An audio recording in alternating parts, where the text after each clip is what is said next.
I led an uneventful, peaceful existence back then. The life of an average little girl.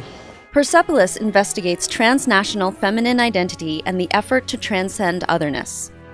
Directed by Marjan Satrapi, Persepolis uses Satrapi's own journey across multiple nations, cultures, and languages to tell her story in a way that is accessible to mainstream Western audiences, while also countering Western representations of Iranians and Muslim women. The girls in the back. May I ask you what you find so amusing? Persepolis is an animated memoir tracing Marjan's life from mid-childhood in Iran and the Iranian Revolution of 1979 and through to young adulthood, her emigration to France, and the Iran-Iraq War. Throughout the film, we watch as Marjan continually struggles with making and remaking herself as she crosses borders, both national, socio-political, and internal. Say what? Was? Huh? Marjan Satrapi first produced Persepolis as a graphic novel, and this influence is seen in the most immediately striking stylistic element of the film, the choice to use monochromatic black and white. However, unlike the graphic novel, the film uses gradations of gray and depicts the present-day Marjan in color. Satrapi has said in interviews that the choice of black and white was in part to make the story more universal and perhaps less exoticized. It's also in keeping with her two major cinematic influences, German Expressionism and Italian Neorealism, which is especially relevant given their post-war origins.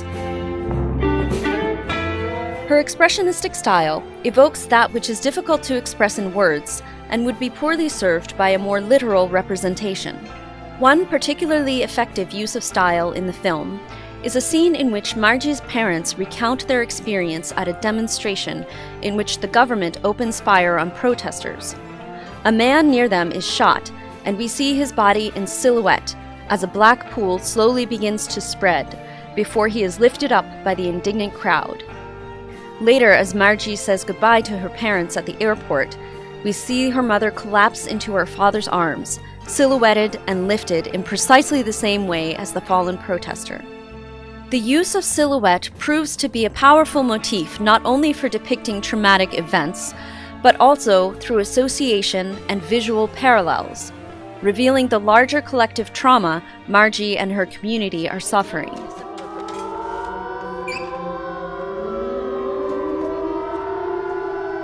Exit in single file. Get going. Throughout the narrative, Marji is constantly negotiating her identity, be it through assimilating new information about political activism in her family, living through the traumas of regime change and war, the alienation she feels abroad, or the attempt to make a life for herself as a free-thinking, creative woman. Yet, as her nation transforms in a way that is incompatible with her identity, the notion of home slowly erodes, and her sense of self is destabilized.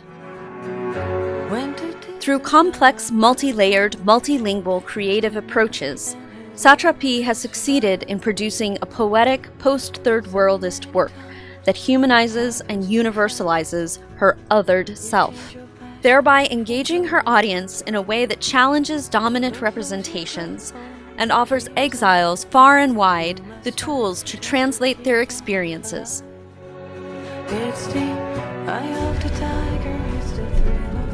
Nasty weather, huh? Where are you coming from? Iran. And he's watching.